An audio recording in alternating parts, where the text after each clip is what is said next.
কলিটা high স্কুলের 4 জন ছাত্র এবং ছাত্রী মাধ্যমিক পরীক্ষা দিয়ে বাড়ি ফেরার পথে মর্মান্তিক পথ দুর্ঘটনায় আহত।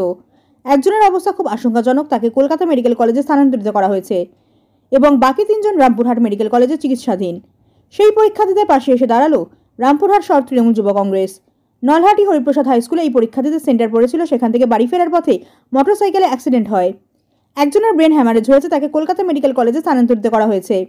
একজন ছাত্রীর মাথায় আঘাত লেগেছে, একজন ছাত্রীর মাথায় এবং চোখে আঘাত লেগেছে, আর একজন ছাত্রীর মাথায় আঘাত পেয়েছে। বাকি 3 জন ছাত্রছাত্রী বর্তমানে রামপুরহাট মেডিকেল কলেজে চিকিৎসাধীন। Bureau report, Birbhum news. বসেছে তারা একটা হাসি আনন্দের মধ্যে থেকে প্রথম পরীক্ষা দিয়ে বাড়ি যাচ্ছিল, সেই অবস্থায় এরকম একটা মর্মান্তিক দুর্ঘটনার কবলে পড়ল। এটা সত্যিই ব্যথা দেয়, কারণ তাদের মধ্যে এই যে 2 জন ছাত্র 2 জন ছাত্রী ছিল, এই 2 জন ছাত্রীর অবস্থা খুবই খারাপ দেখলাম। একজনকে তো সঙ্গে সঙ্গে বাইরে কলকাতা মেডিকেল কলেজ হসপিটালে ট্রান্সফার করা হয়েছে, অন্য ছাত্রীর অবস্থাও খুব একটা ভালো নয়। ডাক্তারি সূত্রে যে তথ্য পাওয়া গেল, আর ছাত্র 2 জনের মধ্যেও একজনের অবস্থা যথেষ্ট আশঙ্কাজনক, একজনের অবস্থা তবু একটু অপেক্ষাকৃত ভালো। প্রত্যেকেরই সিটি স্ক্যান 2 জনের হয়েছে, আর 2 জনের মনে হচ্ছে সিটি স্ক্যান। এই অবস্থায় আমাদের কামনা থাকছে যে তারা যেন সুস্থ হয়ে ওঠে, খুব তাড়াতাড়ি সুস্থ জীবনে ফিরে আসে, এবং যারা পরীক্ষা দিতে ইচ্ছুক তারা পরীক্ষা দিতে পারবে। আমরা বোর্ডের তরফ থেকে, বোর্ডের কনভেনার হিসেবে আমরা যতটা সম্ভব তত দূর পর্যন্ত তাদেরকে সাহায্যের হাত বাড়িয়ে দেবো, যাতে তারা হসপিটালে হোক বা পরীক্ষা কেন্দ্রে হোক পরীক্ষা দিতে যদি তারা প্রস্তুত হয় বা সেই মতো অবস্থায় থাকে, তাহলে কিন্তু আমাদের সাহায্যের হাত সবসময় থাকবে।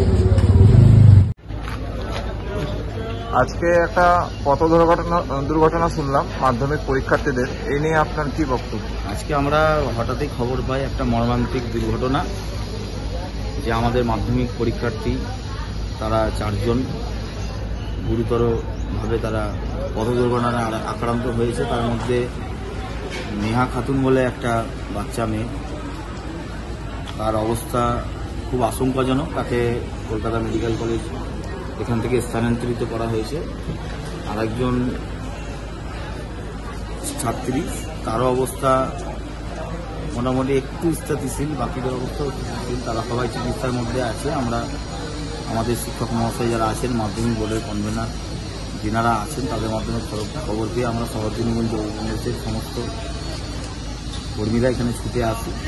উপযুক্ত ব্যবস্থা করেছি সরকার এবং মাধ্যমিকের যে পরীক্ষার বোর্ড, তারা উপযুক্ত ব্যবস্থা গ্রহণ করছেন।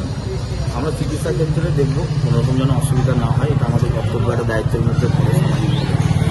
নলহাটি এলাকার ম্যাক্সিমাম সবাই যারা আক্রান্ত হয়েছেন, সেখানকার বিধায়ক রাজেন্দ্র প্রসাদ সিং, তাকেও আমরা কথা বলেছি, তিনিও যথাযথভাবে যার অবস্থা খুব আশঙ্কাজনক তার ভর্তির জন্য সমস্ত ব্যবস্থা করছেন।